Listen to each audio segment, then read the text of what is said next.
Cool. All right, all right, all right. None left, none left, none left. If you've ever wondered what a meditating clown, an improvising poet, an aspiring or actual bodhisattva who lives in Makanda, has to say about the sum of compassion when he's speaking on Zoom to some guy purporting to be interested in a holy cow, whatever that is, then you'll not believe it, but you are exactly in luck. This afternoon, I have the pleasure on behalf of other Holy Cow collaborators, 10 or so loyal listeners, 7 subscribers, and a weird, ever anonymous, web induced presence of some undefinable other's gaze of welcoming Anton. An admired teacher of things, dramatical, shamanic, and creative, a practicing Buddhist, and the current head of Rhodes English department.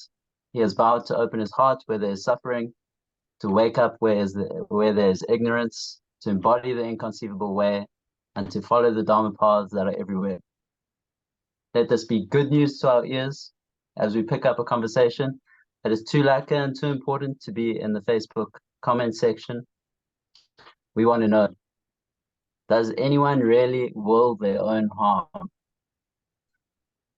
Is that what I just asked, the precious jewel of compassion forming insight, or is it pure naivety? And if it is this and not that, or it is that and not this, who gives? We both have some thoughts. Join us as we attempt to have some thoughts together. Welcome to Holy Cow, Anton, and thank you for being here. Sure, thank you very much. Right. So I could, since I've invited you, I could give you my position, or if you have any sense of where you want to go, where you want to take it. I want to open the beginning just to give you a kind of free rein if you have a direction that you want to go. Otherwise, I can make the offer. Go for it. Offer away. Okay.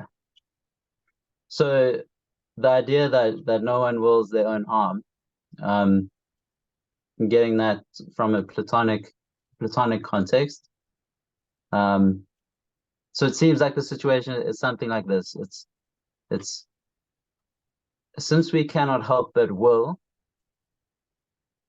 and willing involves us in an evaluation of what is worth willing. It's not enough to cultivate presence. We have to discern what we already are willing, and then most importantly, what is worth willing. So I think I think where there's a difference in our position is that deciding or discerning that there is something worth being willed, or that needs to be an active engagement. I'm not sure if that's clear, or if that's a reasonable beginning. I mean, I could start from there's a basic Buddhist idea that your life is full of suffering, that the suffering is caused by ignorance. We don't do it on purpose. And the Dalai Lama often says, even people that cause incredible harm to themselves and other people, and often, I mean, that's also because of intersubjectivity, those things are linked. We can't harm others without harming ourselves, or harm ourselves without harming others. We don't really separate those completely as discrete entities. But we all want to be happy. We all want similar things. We know what happiness looks like. I mean, in philosophical discussions, this concept of happiness is often downplayed a bit, or seen as a little bit infantile, or oh, who wants to be happy, especially by the kind of French philosophers. They want a right to be unhappy. Why should we, happiness is a little bit Hallmark card, simplified. But I think at a basic level, it seems hard to argue actually against it, that all creatures that are alive want to keep on being alive. They want to be healthy. They want to further they're thriving, they want to flourish. So however we want to define those things, I think it is really refutable that we don't want to be happy. So if we all want to be happy, then why do we cause harm or unhappiness or suffering? It must be ignorance. It must be through confusion. I mean, even the warlord is going out there and causing problems and creating enemies and harming people. He thinks it's going to make him happy in some way. He thinks the world will be a better place if the enemy is destroyed, or if their country, their name, and their religion or their language predominates. That's what they think will make them happy. It's a misunderstanding. So nobody wills their own harm. Everybody wills their own happiness. I think that would be a kind of a starting point, that we all want to be happy. Nobody on purpose sets out to, even one can go through all kinds of examples, even kind of masochism or sadism or things like that. There's a perception that pleasure is happiness, or having a thrill or excitement or things like that are worth striving for. So all of those kinds of things, it's hard to find a case where anybody wills their own harm. You're bringing the discussion about will into it more, I think. So Yeah. let's just go back to what was the position you were saying about the will, to clarify?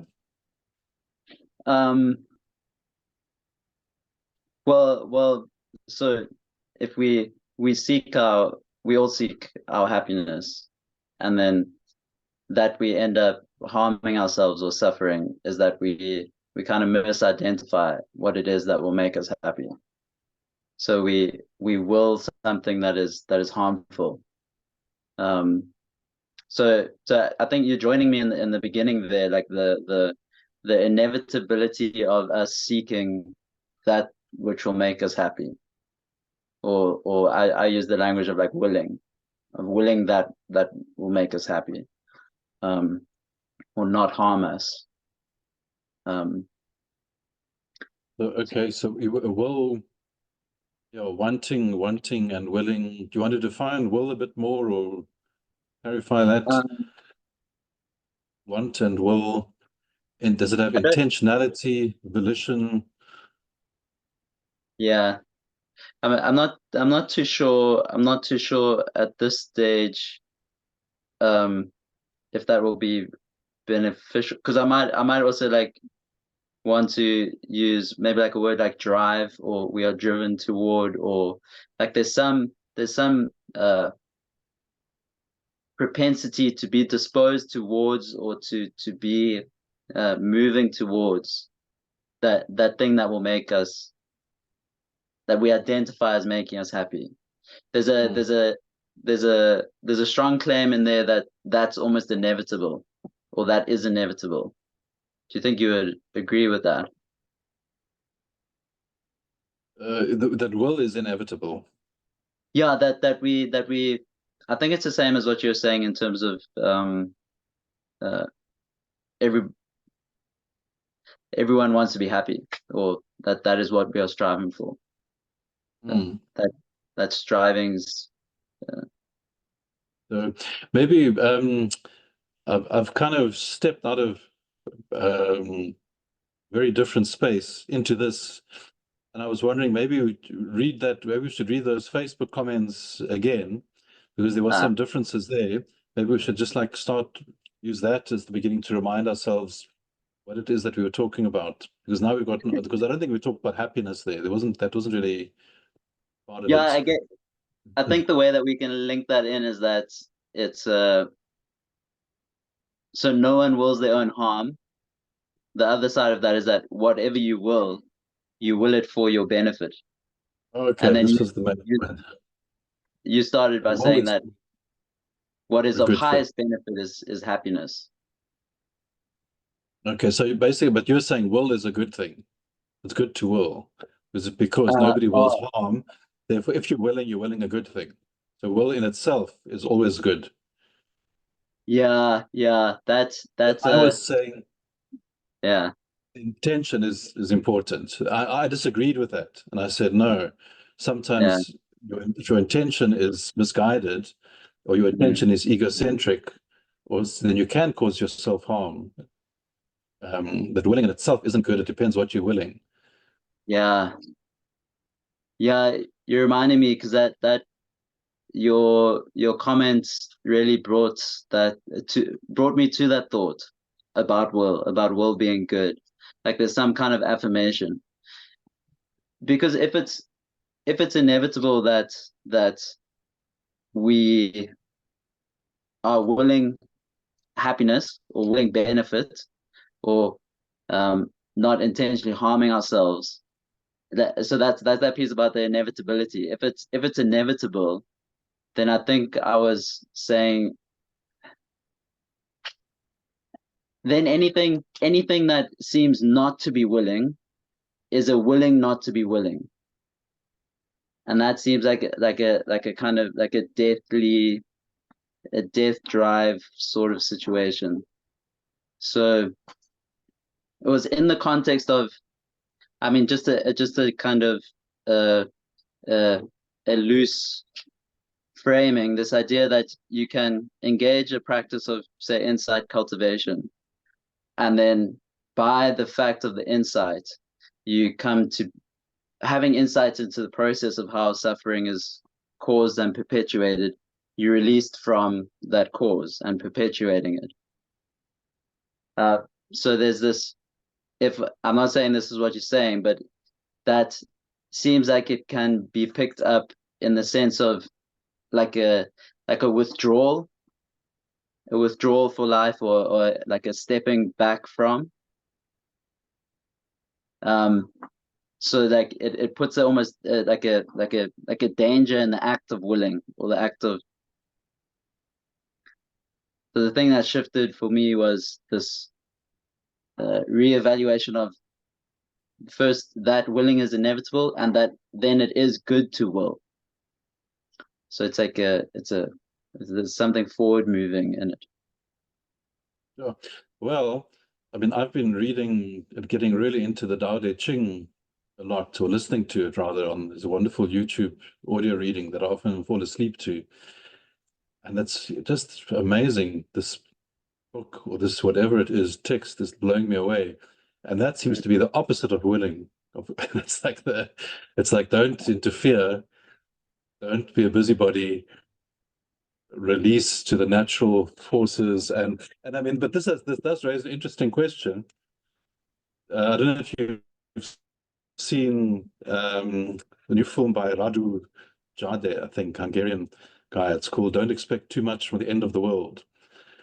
It's really funny and gritty and hard hitting, and it's a lot of driving around. It's like this woman who's a runner on a movie set, but it's really kind of a lot about exploitation of like working class people, or and then these very rich Austrians that come into Budapest, I think it is, making sort of spending a lot of money, and people working really hard for them. It's a little, so like I said, it's quite punchy in a political way.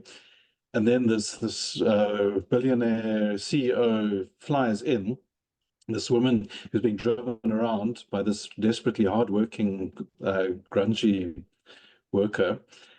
And she cites Wu Wei. She says, "Oh, it just talks about surrender and Wu Wei," and it's like really funny and obviously satirical that this rich person goes, "Oh, just give it to the flow."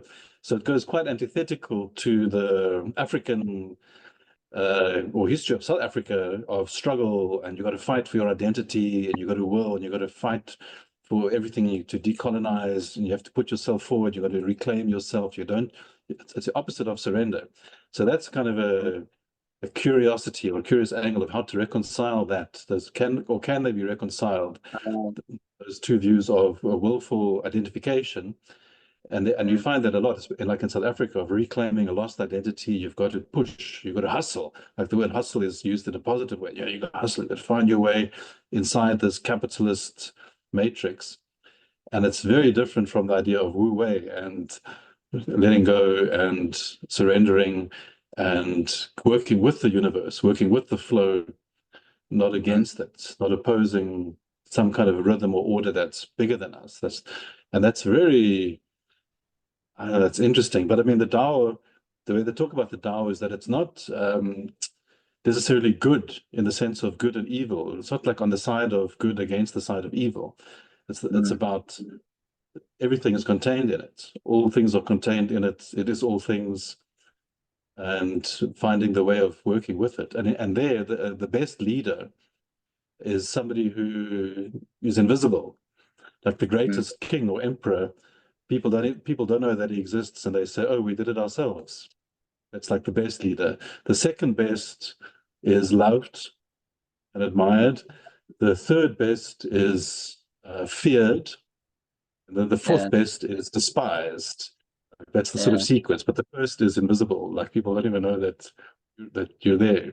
That's a very yeah, different idea of leadership, which can be the ultimate kind of willfulness to put yourself forward and say, "Oh, I'm going to lead people." You know, you've got to really have a strong will to be Napoleon or like a general. Everybody's looking to you, and you yeah. say, "This is what you do." Anyway, I'm kind of wandering off the topic No, quite a lot. no, I think that was right on it. I think like that example of the best leader, the one who's like basically invisible, who that it reminded me that's the sense of participation that I think God asks for or affords. So it's the engagement of your will or full capacity, such that it seems that the that which is leading you is invisible. So like there's there's something about maybe like some images like degrees of participation, and that each invite into deeper participation involves a free willed choice, or it involves uh that's the first time the word came up, like the free will to freely will deeper communion or participation in your life and in unfolding events. And that the what really surprised me about say belief is that it is or was of that nature, and it's almost a perfect formula uh for love, because um it never it never oversteps, but it's always open to participation. So it works. Yeah, that's the emphasis I was using with will, I think, is that it's this purely um free activity. It's it can be another way, or it could be another way, or you could not at every step, like you could not, but you could also. And then it's like it's the fact that you do also, that you exercise your will in order to, that then seems to be the manner of participation, um sought, Okay. or the relationship. Yeah. Well, I think the Christian view or bringing God into it is some kind of resonance overlap with the idea of Tao or the concept of emptiness, I think, in Buddhism. Not 100%, but of Dharma Dhatu and the vast expanse and what is everything. So there, I mean, I think the idea would be of, yeah, surrendering to God's will. So, or getting your will aligned with God's will in some way. That it's the higher will rather than the self will and the individual will and the personal will. But what is the bigger picture? What's like the view from a bigger picture? Yeah. So there would be a sense of alignment and surrender. I think what was one of the last things you said? It was a three-syllable word, like propensity, or what did you say? um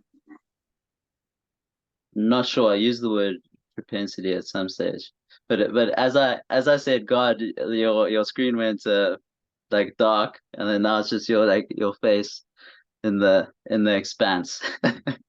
See, But yeah, the sun is setting here. I don't have another light. I've got a harsh light from above. I'll just disappear slowly. Or if I move closer, this is the glow from the computer, I guess. So that'll stay with me. fireside Well, chats. if your room gets brighter, then it'll lighten my face Uh, because you're the source of light at the moment. yeah. No, I did have a thought here. I had a thought. What were you saying? There's a separate thing about Dharma Dhatu and void and God, surrender, Participation but in maybe. yeah, I mean there is something about isn't like the fall of Satan was an act of willfulness, wasn't it? It was like willfulness against God or something like that, that it was like deliberately, that's what got him cast out of the realm. So so there's certainly something in the Christian message, I think, that of egocentricity or putting yourself on the same level as God or making yourself that is seen as a tragic, Yeah. fatal mistake. Too much will. Oh, I thinking earlier was about, it sounded a bit like the existential thing you were talking about of being doomed to freedom, that you have to will, you don't have a choice. Isn't that a Uh, Sartre thing? Even if you decide not to choose, that's a choice. You're choosing not to choose. yeah. So, Yeah. and the other topic then is this one of choice? Do we have choice? And that's more specific than will. Will is quite a general, big idea, but Mm, choices are small and particular. And they're very much mooted. Like people talk a lot about your choice, and if somebody does something wrong, it's like, oh, you chose that, or we use it often to blame people or shame them. Oh, you made a series of wrong choices, and now you're in jail. Like this serves you right, That kind yeah. of thinking is not always totally accurate. The idea of having, I mean, I think choices are and too many choices, we're overburdened with choices and stimulations and things vying for our attention that want to grab our attention. I mean, that's another big topic is the attention economy, which is kind of like a choice economy. You choose to keep watching that clip. Do you go to another clip? Which clip do you choose? So this thing Mm, of choice is very much used in our engagement with products and corporations that want our attention.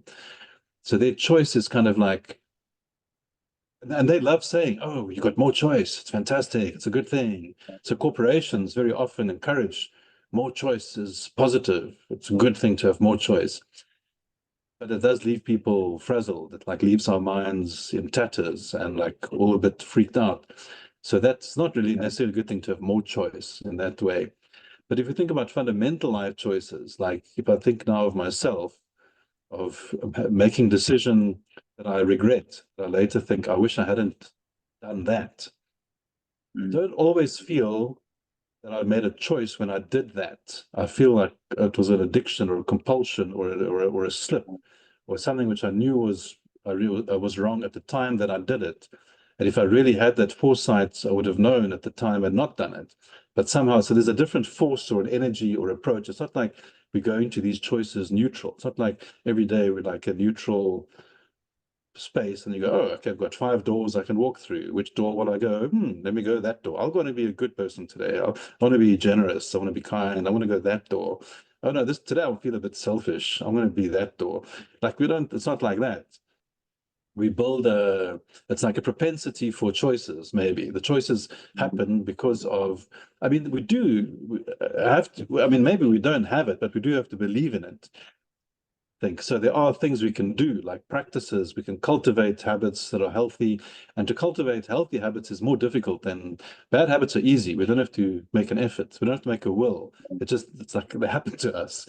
It takes will to get out of a bad habit, but it's not a yeah. good habit. Like let's say you want to play an instrument or you have a prayer every morning or read something inspiring or exercise or something that's good for you, that's healthy, that takes work, and that takes will. It takes will to develop a good habit, I think.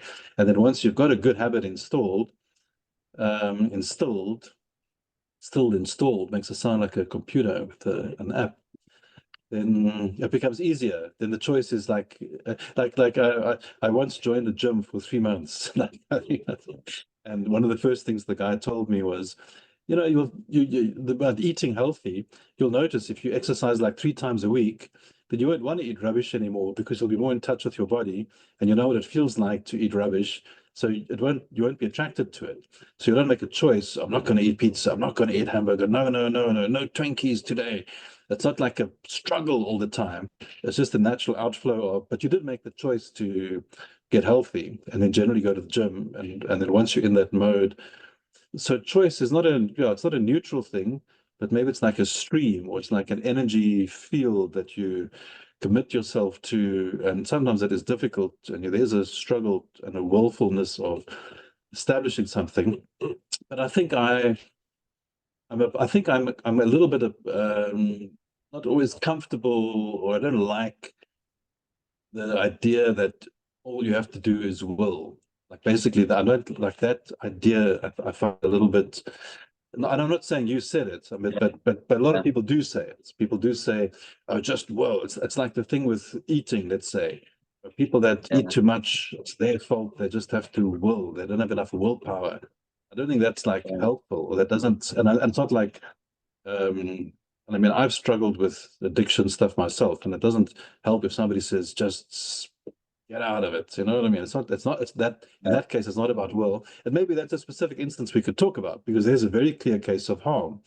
If we're caught in like addictive patterns, there's clearly harm. I mean, maybe we can open that up a little bit because there's a clear example. Take something fairly straightforward and easy to talk about. Let's say smoking cigarettes. We know it's bad. Everybody knows it's bad. It says on the packet that it's bad. Like there's no question. yeah, So, so why do people do that? Do they willfully go into it? Actually, I once yeah, made a New Year's resolution to start smoking. I tried to trick the system. I thought I'll willfully enter into the pact to start smoking rather than giving it up on New Year's Day. I thought I'm going to start on New Year's Day just to see how that engagement changes things. It was easier to give up, I suppose, but I did try to deliberately begin. Anyway, yeah, yeah. Yeah, that's I mean the assumption that gets us going is the idea that um like there's something structural about being unable to will your own harm. So then and that's why the question of whether like is that compassion or is that naivety? Like so to say like I know that it's bad, like I know that smoking is bad, it's just to say it, but it's not to know it. That's the implication of the assumption that affords compassion, or the assumption that we speaking about as affording compassion. In the okay. So if you know it for real, then if you really know it, like that's the Krishnamurti thing. Seeing is the doing. You don't have to Yeah, do anything. You have to see something clearly. And in fact, Osho gives that recommendation I've heard about smoking. He says, no, don't try and fight it. Don't try and stop smoking. But the next time you smoke, really, really do like a mindfulness meditation around it. Like really feel every sensation, every part of it, the good and the bad. If you feel a bit of a rush here, you feel that part of your body, but really tune into it. And if you're able to really and fully grasp it, then whatever choice there is comes, it's a natural thing. There's no struggle. yeah. There was That's a good there was point. a there was a piece you said about the kind of the apparent easiness of the bad habit, and then that you have to in some way engage your will uh to to get a good habit going, or to start to move towards the good. Um, it's like there's something in that in what I was um the way that I think I've been using will, because I agree it's not enough, like when it comes in this almost like a punitive way, like you're in your bad condition simply because you aren't willing yourself out of it. That's a um there's a reliance on uh self strength, I think, that's kind of inappropriate and a bit well punitive. It can be quite punishing. It's just not There's how it works. It's like that's not the mechanism. I think it's a misunderstanding of just how it works. Like the mind. That's a misunderstanding of how the mind works. Yeah, It's a misapplication. Maybe that's a misapplication of will. So we should focus on what you can do. What is it that you can do? yeah. The Do you have choice? it you the it's something like uh discerning that toward which one ultimately aims, or we were using like the idea of willing. So that which is most worthwhile, and then when that is clear, then those other propensities, or like the language of a stream is great, like those streams that distract from that stream then become more apparent, because they are detracting from a direction, they're detracting from a certain um yeah, from a direction towards something. So then the whole Platonic thing is that the thing that is most important to be sure about, or to inquire and examine what one thinks it is that thing toward which one should ultimately will, or towards which one ultimately does will. And that the most harmful thing to be mistaken about is that thing. So Right. the the you brought in, I think it was Satan, or like Lucifer is spoken about with like images of like light, like he's very grand, and I love that proximity of the um that proximity of uh, like a bad end to the good end. It's like when um in the in the in something, like the stakes rise, or the stakes get higher the closer you get to discerning the right way to go. Like the more that you are invested in a direction, it's like if you're aiming at the moon and then there's like just a millimeter off. By the time you get to the moon, it's like, but that wasn't really a good example. Well, that's about, I mean, that's the classic line about it's not about distance, but direction. So if it's just like, oh, I've done all this 10 years, I've been working at this, it means nothing. The direction is important, and the intention is important. That's why, I mean, well, in Buddhism, in Mahayana and Vajrayana Buddhism, the Bodhisattva vow, which you kind of cited at the beginning there, is the ultimate intention. So they recite that, or we recite that every day, like it's trying to put that in your mind. It's such a huge, grand gesture to want the happiness of all beings. It's like and I mean, Dalai Lama goes further. He says all space, all time, in all directions, in all space, at all time, every sentient being. It's like, I mean, my mind can't grasp that. So it's just like a word. It's just a saying, but the intention towards that, and it is in a way the Christian thing of ultimate ego, selfishness, the fall from grace, or the fall from out of heaven. There's something a little bit correlates there with where the I mean, there's, yeah, this isn't necessarily orthodox, but I think the kind of the main root of suffering in Buddhism in many schools is ego, is self, is this belief on the solid identity of the self, and the false idea that making the self happy is what it's all about, and making the self happy is going to make you happy or give you a happy experience, or that's the ultimate misunderstanding, or the ultimate confusion, because that leads to harm. That leads to, and it is a paradox, because you think, how can thinking about myself lead to harming myself? That seems like a total contradiction.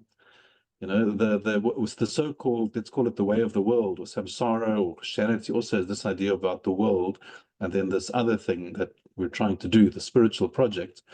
But the kind of ordinary way is that fame and pleasure, sex, money, those are the goals. Those are things that are going to make us happy. It's like, and at the same time, we have people saying, "Oh, but we know that doesn't make you happy." But that's what's promoted. as making us happy, and that's all self-centered. If I get richer, if I get more famous, if I get more things, if I have more position, if I get praised more, if I have a higher position, all of that stuff is going to be that's a fundamental mistake, and even us can ordinary people can see it, and we can hear it. We hear it all the time. People get those things, then they go, "Oh no, I'm not so happy." It's like obvious, but it's hard to shake. It's hard to shake because Yeah. we want it. It's embedded in us. So that's the ultimate confusion, the confusion that making this thing happy, making this thing have more power in the world and have more possessions and have more influence, and to be an influencer, that's going to make us happy. It's a confusion. It's a misunderstanding. It's Mm. putting the world in the wrong place. Yeah. Yeah. There's a um the something about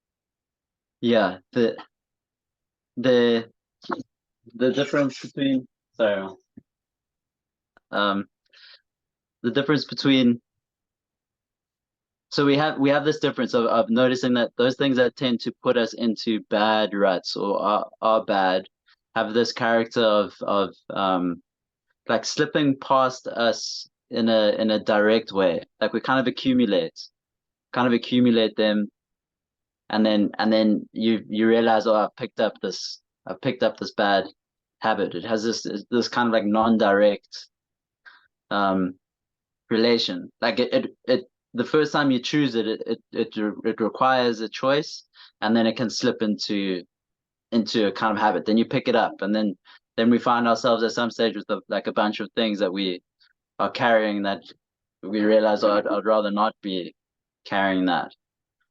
Um, the the the thing that like one characteristic that strikes me in terms of what is spoken about as the Holy Spirit is that it is something that it it requires it, it requires invitation. So it requires choice. And that this was that aspect of love or participation that I mentioned earlier that has been surprising. That it's only moved by means of um, uh, choice.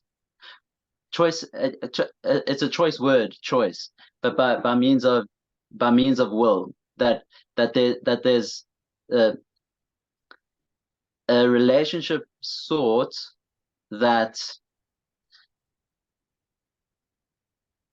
doesn't that seems to be unique in that it's the only thing that won't impose and accumulate. Like it deepens via the act of will, and the more like unified or clear or direct that act of will is, the the truer the relationship. Um, there's something it's going to be like vague, but there's something quite different in that manner of participation than this what can sometimes be. It sometimes feels like almost like a cultural cultivating of some kind of passivity. And then I think the everything that exists in culture can be subject to um that making that making uh that making passive. So like a book that is on my mind that I haven't read, but just the title gets thrown around a lot is like Mac mindfulness. It's like when a spiritual uh technique practice needs to fit itself too much to the cultural world as it is, there's a potential harm of it picking up those deeper tendencies that are within the world. And the thing that has been most surprising to me of late in terms of myself is realizing the degree to which um, a certain passivity had accumulated, and it seemed to have been around that which I choose, or that which I take myself, or that which I will to be a participant in, that I need to in some way estimate and come to. I was going to use the word conscious, but like come to like a will decision to participate in that, and that it's that piece that it seems so uh, so novel, I guess, or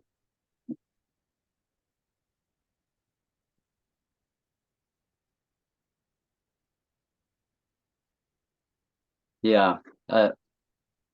There's that. I'm wondering how that assumption of compassion ties in there, because like if what I said implies like some kind of one step or one fix, then like it's not it's not so much that. It's like it's almost inevitable that there's a mistake, but then like the idea that no one wills their own harm, and the process is just like refined mistaking and then continuing. Um, Mm. Well, introducing compassion into the discussion, I mean, I think compassion is a practice, something we can develop. It's not just something you have or you don't have it. We all have a spark of it, but we can enhance it and cultivate it, nurture it. And it is important also to have compassion for ourselves in our self-destructive moments, and for others as well. A lot of the problem, if people make mistakes or they act ignorantly and in the wrong direction, it can be reinforced by aversion and blame and shame and all of those things, in ourselves and in others. If we blame ourselves, we shame ourselves, and if we blame others and shame them, that doesn't do any good. It doesn't really bring people into line. It doesn't heal the situation. It doesn't heal trauma, or connection is what we need. We need more connection and intersubjectivity, community. So compassion is the key to that. Compassion to really, and in Buddhism, there is a particular definition for compassion, which is different to, I mean, they've got all these different words for like joy or like all the positive things that are limitless that we can never get enough of. So we want to keep on developing them. The four main ones are loving kindness and joy and equanimity and compassion. And in that way, compassion is seen as wanting to alleviate the suffering of others, like being aware of. That's different from wanting other people to be happy. Wanting them to be happy is just like, they're in a neutral place and you want them to be even happier than they are, and to succeed and to thrive and be healthy and be at peace and be free from fear and so forth. And compassion is specifically to do with their suffering, to recognize other people's suffering. And almost always it is to do with having made the wrong decisions, or often having caused harm and been harmed in some way. Is it always, though?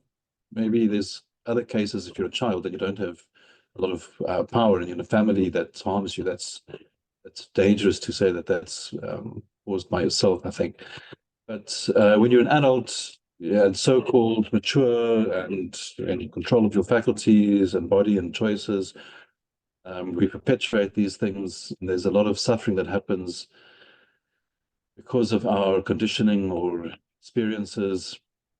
And one really needs compassion as a starting point, as a ground level before anything else. And like in Tibetan medicine, the doctors spend 3 years on compassion training before they learn about the body and physiology and biology. They learn just about getting yourself in tune to really, really care about this person that you're seeing and really want to help them.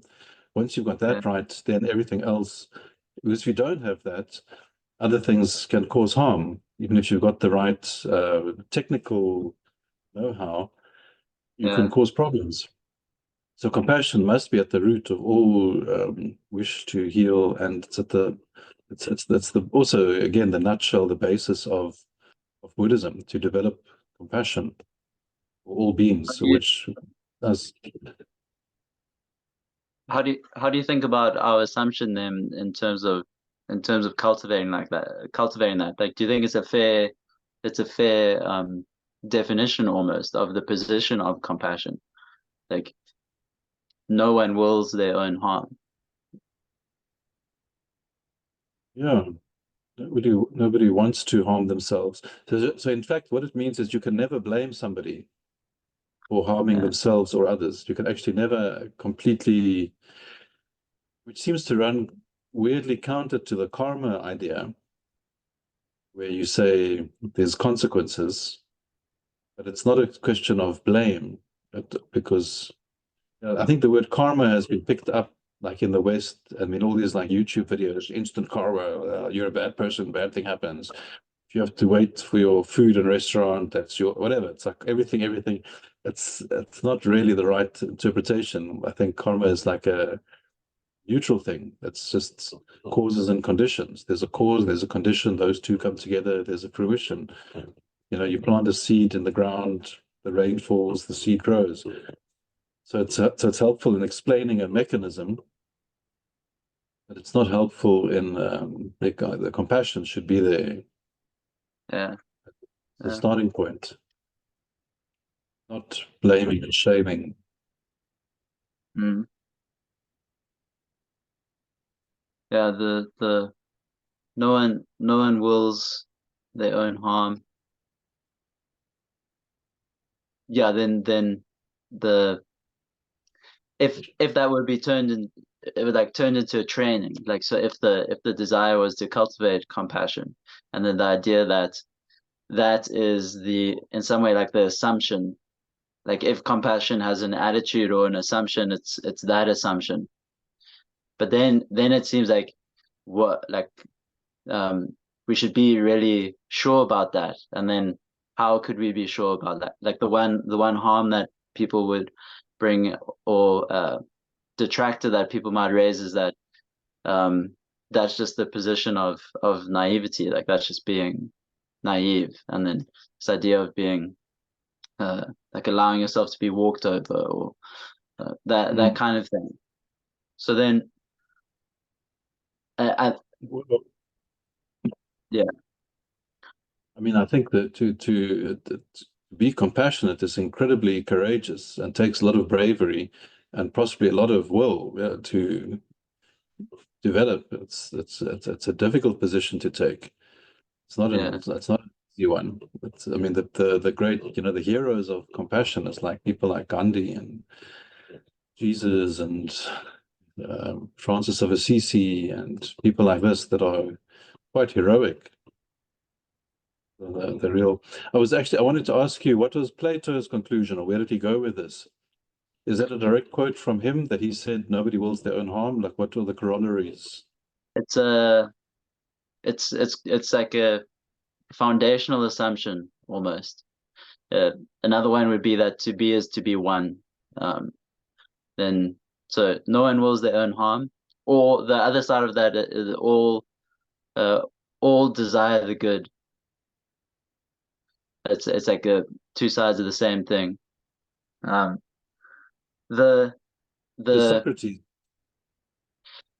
Yeah, Plato through Socrates, and the harm part. And I think this is like a, if as you're saying, like if we recognize the I don't know, like the difficulty of the stance of compassion in the world, and then we're really looking for the means that affords it or empowers it, then and this is the direction that Plato seems to go, is that then it really requires us to understand what is of harm and what is of benefit. Um, why is that required? So for so like a shorthand of the Platonic structures that the if it is that the we all we all desire what we take to be good. Inevitably, we're mistaken about what is good. And so the harm is in being mistaken about what is good. In other words, is like what is beneficial.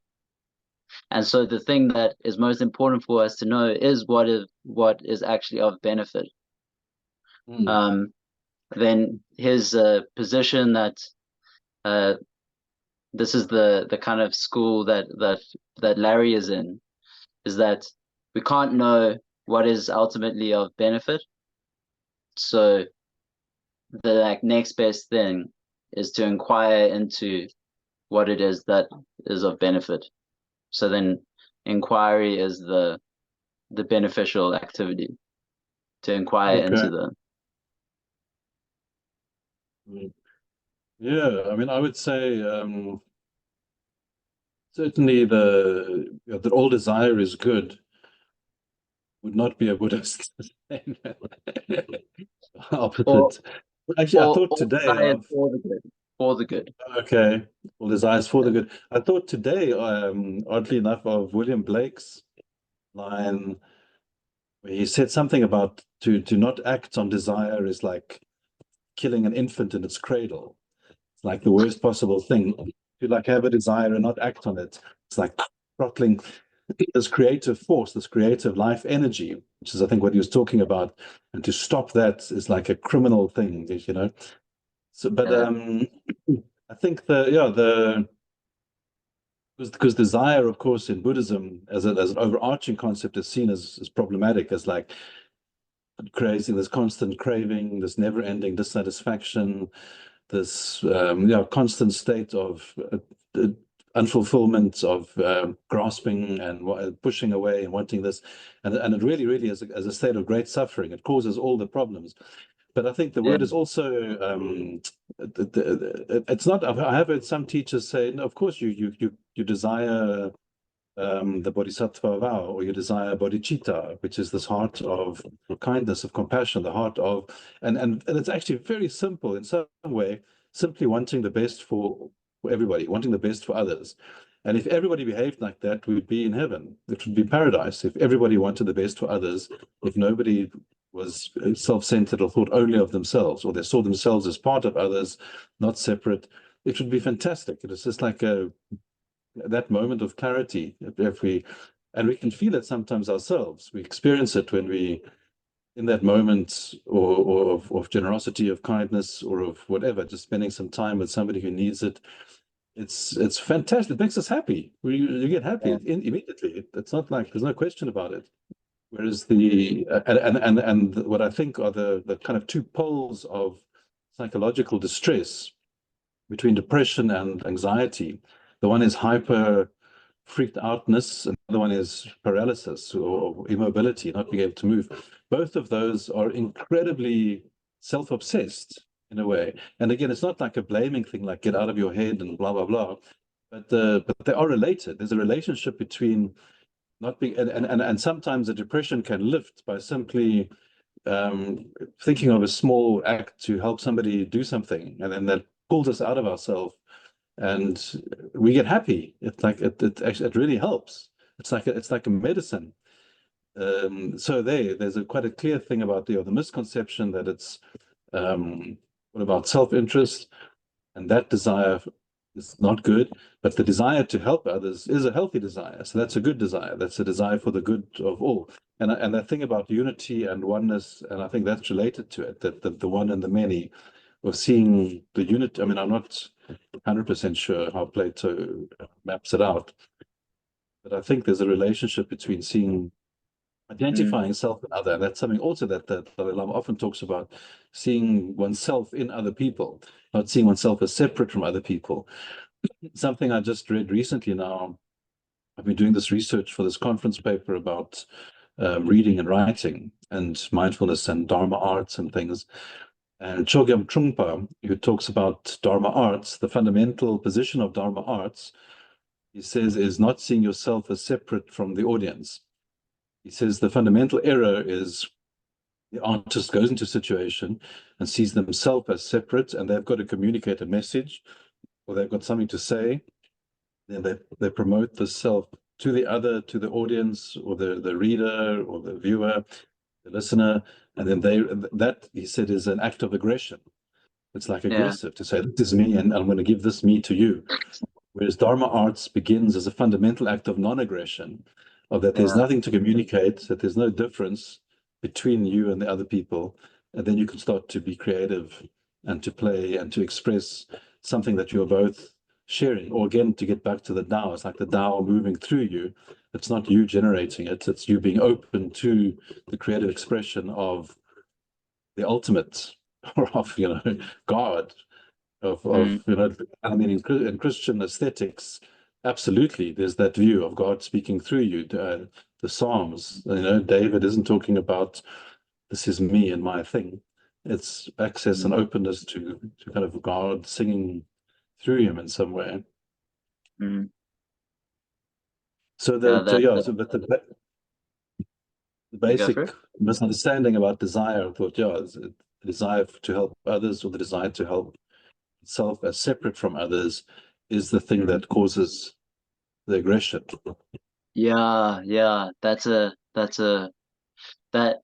because this is also, it's similar to that beginning claim that desire is in some way inevitable, that or we inevitably will, we inevitably are willing, and that it's our being mistaken in that harms us. So then, rather than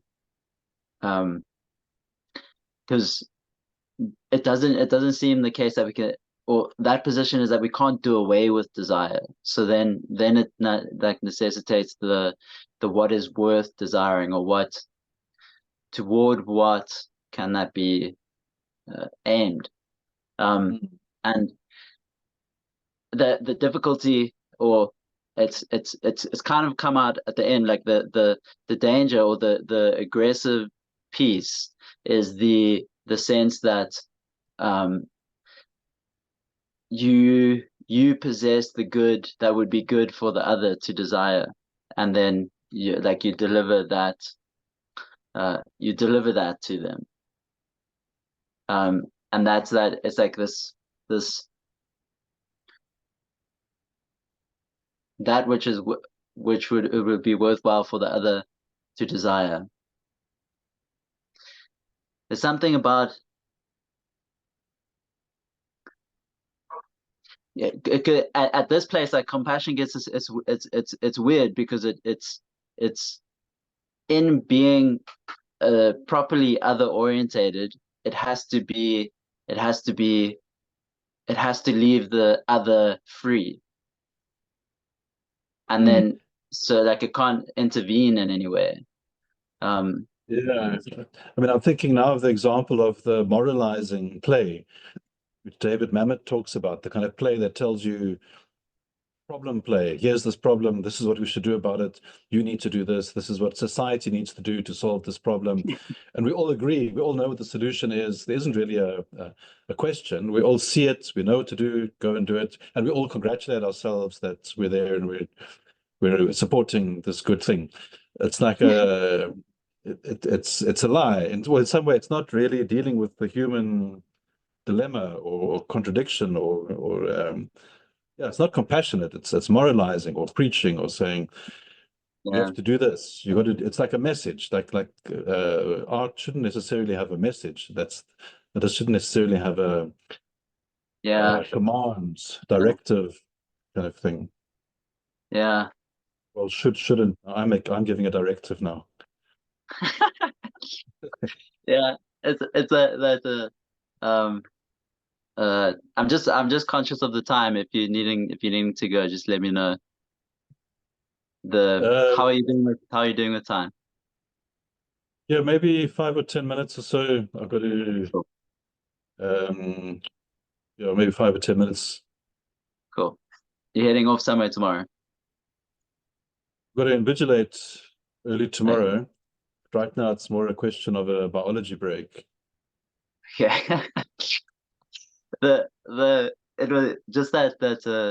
that that piece of the um that non-interference is that aspect that has been so um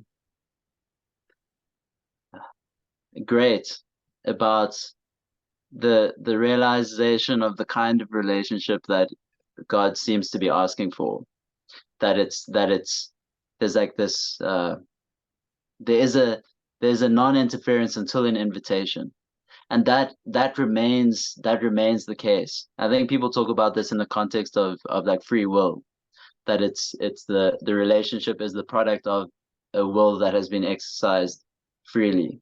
So there's nothing imposed, or there's nothing that comes on to say like to redirect. And it's like it's that positionality of the other as God that affords the love and the growth and the freedom and the character development, because it's like it has to come, it has to be willed. So it's the expression of compassion towards oneself. And then I'm just thinking about how that would tie into, how does that afford the realization in oneself that um I haven't willed my own harm, but I still have harmed myself. Like so yeah. Yeah. I haven't willed my own harm, but I have harmed myself. Been harmed, Yeah. or I am harmed, or I'm involved in my own harm. Um, Yeah, it's this view of our relationship with the world, so to say, or other people. mm, Um, I mean, it also gets back to this idea of how we're creating the world. We're not just in this world, the world is also in us. So we're in relationship with the world and we're part of it. So we're creating our own world. And I mean, it's the kind of golden secret that the pop psychology and whatever industry has just gone wild with. That if you change your mm, mind, you change your world. That the world changes around your changes of your heart or changes of your thinking. And that's been picked up on, like, Make $1 Million, the Who's the Heel guy who wrote a bestseller in like the 1930s already. You can think yourself rich, think and grow rich, and put your mindset on that, and then things change in that way. So they discovered something. They discovered something there, like that's very powerful.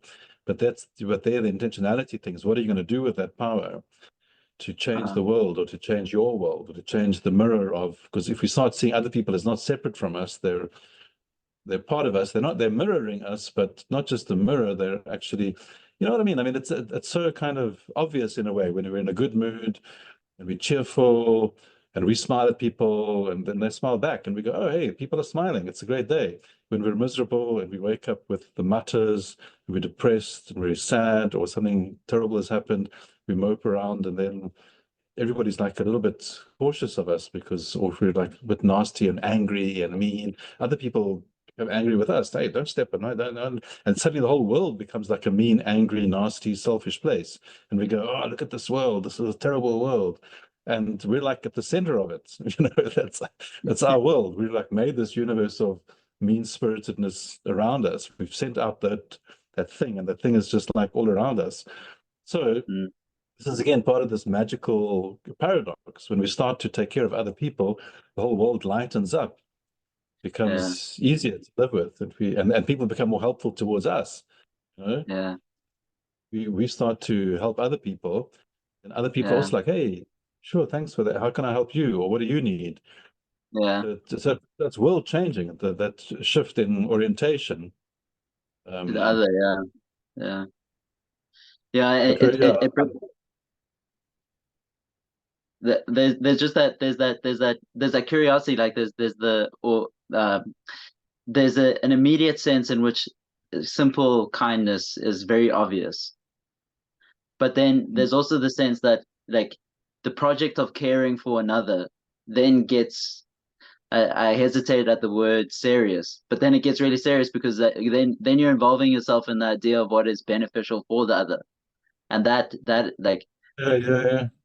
This Yeah, is something also that I know Ram Das said, like doing good is easy, but doing good well is like the tricky part. How do you do good yeah, well? Like yeah, how do you not like, because of course also like in Buddhism and that they talk about idiot compassion, or where you just sort of give everybody whatever they ask for, or you yeah, know, the Nazi where the Jews hiding because you don't want to lie, and it's whatever. It's like being too blithe or naive, or although I am a champion of naivety in general. Um, yeah, so maybe I don't always do good well, or I'm a little bit too glib with, and because also there's the other part of that equation of helping people is the thing about attachment or wanting something from them, or not overtly, but you give, and then you freak out because you're not getting anything back, or overwhelmed, or being overwhelmed by. So there's like other kind of more intricate, subtle. We call it sophisticated, but intricate and less visible, less overt, psychological, psychic mechanisms that operate in our relationship with people. It's not just about how do we wish they're good without, and yeah, yeah, what you're saying is very interesting. Yeah, how do we wish it without interfering too much and telling them what to do, or yeah, intervening, I found this with excellent teachers, like that I've been on retreat with really remarkable teachers, and I mm, want to be like a good student, and I want to do my best, and I want to do the thing, do the practice, but I want also like kind of acclaim and praised and to be recognized for it. So if yeah, they're like, if the very best teachers don't have like favorites and they don't play that game. So at yeah, first you feel a little bit like, oh, they're not noticing me because I'm the sort of person I'm needy. I want to be seen. I want to do well, but I also want them to say, "Oh, well done." So I need that, but I'm doing good. I'm like doing the good thing and helping or whatever. But they're just neutral and they treat everybody equally, and they've got that equanimity happening. So even like the worst person who's not contributing and not doing as good a job as I am, they're giving just as much attention to and to care and if not interest more, in. yeah, yeah, So there's something about that where I'm eager to get engaged and involved in the world. But maybe maybe that's equanimity. That's the thing of equality, and not seeing the teacher as more important than the whatever, the beginner or the janitor or somebody who's not as or who's just not as accomplished in the bodhicitta or whatever, who's like angry or mean or nasty or unpleasant to yeah, be. yeah, It's a very profound quality, I think, equanimity, and it's up there with compassion. Compassion, kindness, joyfulness, equanimity is there, and it's like the yeah. one it's sort of neutral. It's not very exciting. It doesn't have like a lot of emotional sway. Like you can't put like you put an emotion to joy and compassion. Oh, it feels nice. You feel warm. You feel good. But how do you feel when you equanimous? I mean, even the word sounds like hippopotamus. It sounds like a ridiculous word. Hippopotamus. Hippopotamus, hippopotamus. It's just like, Uh, yeah. it's almost like a boring sounding word, just to be plain, be equal. But it's part of those heart treasures, or part of those what do they call the perfections, or the mind, the good qualities that we want to cultivate, or that I want to cultivate anyway. I think this is where this cultural thing of passivity comes in. So it's like the that uh equanimity at a really high degree of participation, I think would be like it's like this like real peace is not it's not a subdued thing. Like it's not a there isn't inertia in it. So there's like no there isn't that boredom. It's vital. It's living. So there's like I I can't help but like go for like almost like musical images or analogs, like a degree of harmony. So um if if we suckered by passivity and associating that to equanimity too soon, then like a higher degree of uh, resonance or like participation that might be like an equanimity that's uh almost but not like almost, but just not overwhelming, almost in terms of its immensity. Like the when I uh, see someone that seems transformed, that's always this like this quality. There's like a real stillness, but just a palpable sense of like potency. That Mm. I uh, think in practice, that might have to do with this kind of balance of participation and solitude, or being inherently like feeding our own, quietening our mind. Because if you're constantly participating and involved, we can be uh, overwhelmed with all these energies that can yeah, that drain our that resources. that that I think then is the question of what is it that one is participating in. It's a different version of the question that's been coming up, because that's would like determine the whole the whole frame then. So the if But I if think it's still, just yeah. some kind of practice of reflection or meditation is Mm, necessary for whatever practice there is. Like if I think even like the Dalai Lama, he's like his mind is so well trained and mature and such a flower of all these positive qualities. He does like at minimum 3 hours of practice a day, from like 3 o'clock to 6 o'clock. He's traveling all over the world. Well, he's getting old now, so not traveling so much. But every day he's got this practice that he on his own. He's working with himself and his energies and his mind and his compassion and his heart and his mortality and his awareness of impermanence and all of these things and the preciousness of life. And then he goes into the world. So whatever yeah, situation we go into, I think it is good to have some of that rest and quiet contemplation. And that's the sort of building of inner resources, no matter what it is that we get involved with. But of course, sure, absolutely. Of course, some participations are probably best left alone or disengaged yeah. from. The you said something maybe like a little while back about the like the accomplished teacher was almost the framing, like the um it made me think of we reading Plato's Protagoras and talking about it. We've been pursuing the question whether virtue can be taught, and Plato seems to be like I just had this like, or Socrates at least in the dialogue, this like insertion of this idea that virtue can't be taught, so there isn't anyone that's over it, that is teach that. So the idea of like an accomplished teacher in the matter of virtue is Socrates at least is like he can't make sense of it, and that's why he goes around annoying everybody. But I introduced Interesting a that new word. virtue Uh, can't be taught. That's very interesting. Virtue can't be taught. You can, but that's yeah, that's exactly the thing. That's what we're talking about, non-interference of somebody coming and saying, do this, do that. And I think yeah, maybe part of the thing is that is the paradoxical nature of well, virtue. I mean, that we'd have to, I'd have to go into what exactly that Greek definition or whatever. It's a big thing. Virtue, sure. Happiness. I uh, know Aristotle had virtue and happiness very closely aligned. Virtue, happiness, unhappiness, non-virtue. That's being almost the same thing.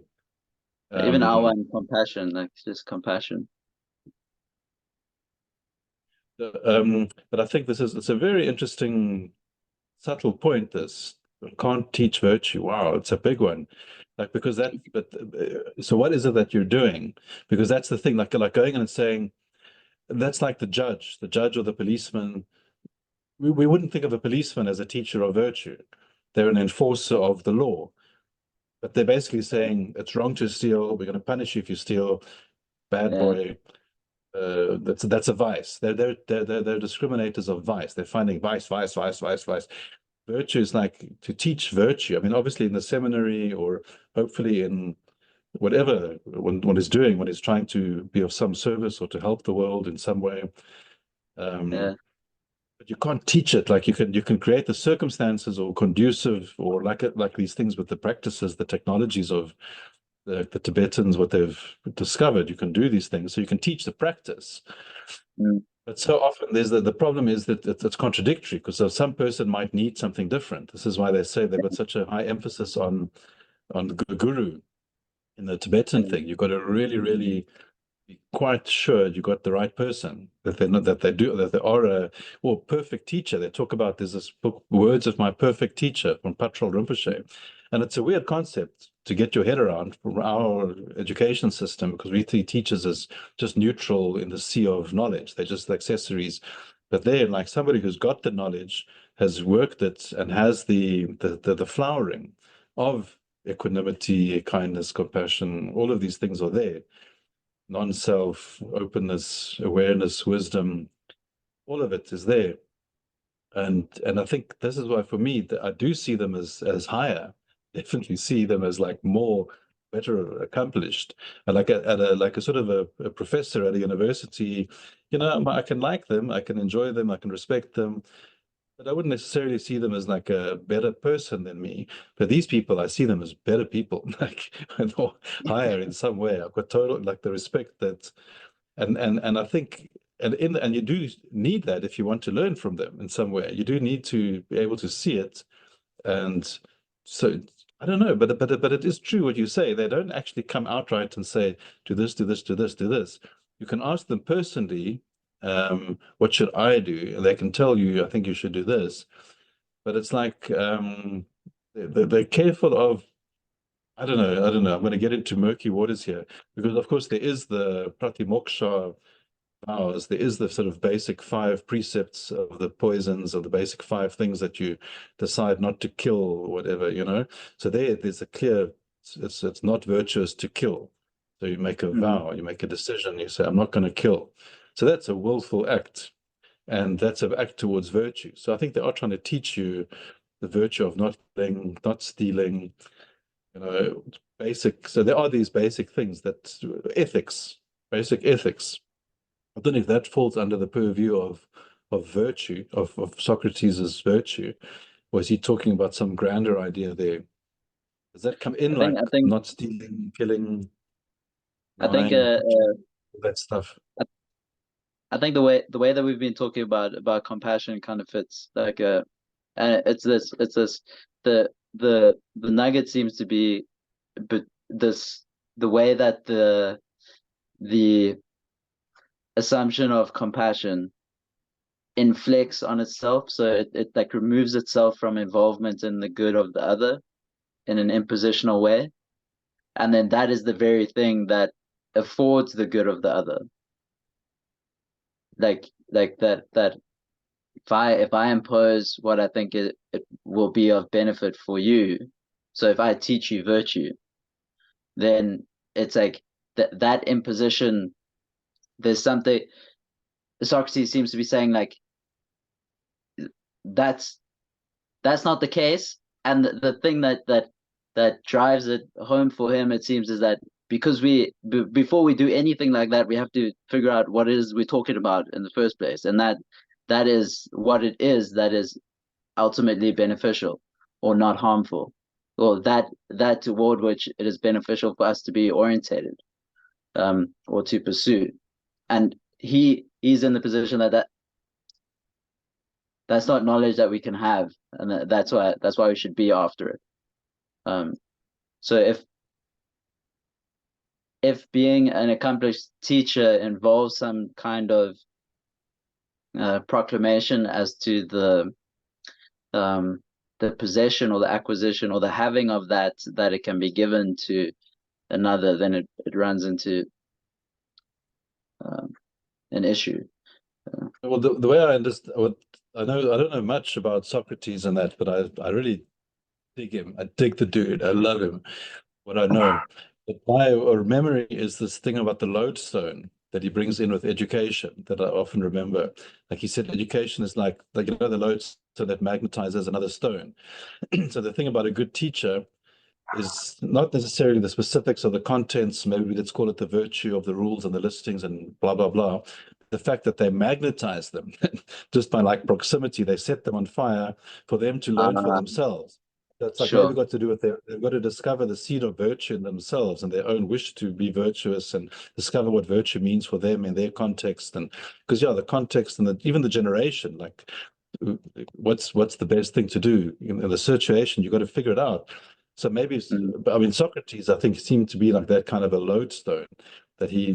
people like Plato, even though maybe he had only one, well, he had more than one, but he had like not a huge following. I mean, he wasn't like an influencer. He didn't have millions on the streets chanting his name. He had like a small group of friends that he hung around with, kind of thing. But all of them were like inspired by him. They were like lit up by him. And then, Plato went off and wrote the whole thing down. Yeah. So maybe that's a difference. It's not like teaching virtue, but it's inspiring the search for virtue, Yeah. inspiring them to Yeah. question and to think about piety and justice and all these terms. Yeah. Yeah. Wasn't he? I mean, he was kind of like the first deconstructionist in some way that you would say, oh, you think you know what justice is? Okay, what is it? And then he proves to you that you don't know what justice is by following each of the strands of the things and showing how you're contradicting yourself and how you say this, but then you go that. And then so actually you don't know what justice is at all. Showing that, Yeah.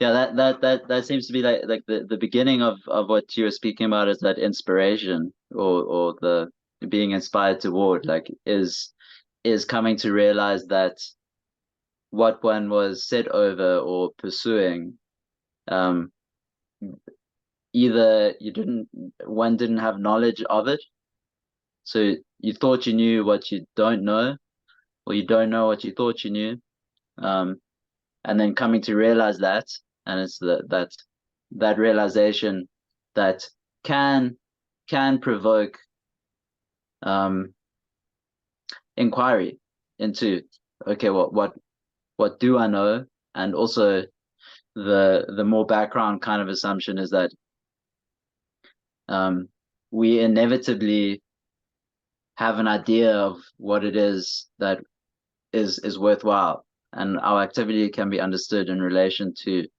that, and we just kind of like inherited that idea of what's worthwhile, and then so the effect of encountering Socrates is coming to think about and then inquire into first what it is that I've inherited as that worthwhile end, and then once I've got a bit of freedom from that inheritance, then I can come to um, like more actively pursue it. And then it's like what is it that is actually beneficial for me to do or to be set over or to be after. yeah. Well, I think this was a very worthwhile thing to do. I'm glad we did this. Thank you. Yeah, sure. That I'm thinking of your biology. Um, it's been it's been lovely talking to a I had disembodied a head. comment. Um, somebody, and I think Neil Brennan or somebody was saying about the worst part about being on the Joe Rogan show is like having to not be able to go to the toilet for like 3 hours or whatever. Like, Brutal. Sure. Ah, yeah, thank cool, you. man. This Yeah, has been nice. the most engaging Facebook comment that I've had. Yeah, Yeah, let's do it again. for sure. Maybe that piece on the paradox of compassion of its its involvement in the other by being uninvolved in the other. I think might be an interesting place to. Yeah, or how to do good, like what, and to go back to those Greek concepts. I mean, I wouldn't mind looking back into like what, because that's a big term in Plato, isn't it? The good, and like the good, what is the Yeah, good? And it's like a basic, yeah, human question. How do we do good? Not like and it's also it's such a boring word. It's not like the best, how to be spectacular. Gotta be outstanding. It's like good. The Good. goodest. The if I were to Good. assume you're good at this moment, which might be harmful, is that your good right now is relief in the bath. Good but also yeah, bringing in and Winnicott's DW Winnicott's good enough. That's a good. Good Maybe enough. we can that could be a good a topic. Good enough. Being good Good enough. enough. Good enough. Cool, man. Good to see you. Thank you. Yeah, sure. Enjoy. Yes. Bye bye.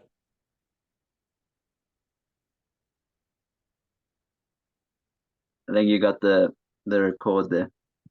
Okay. Oh, I can stop the recording. Okay. Well, last words. Hey, thanks for listening. Remember to hit subscribe. Uh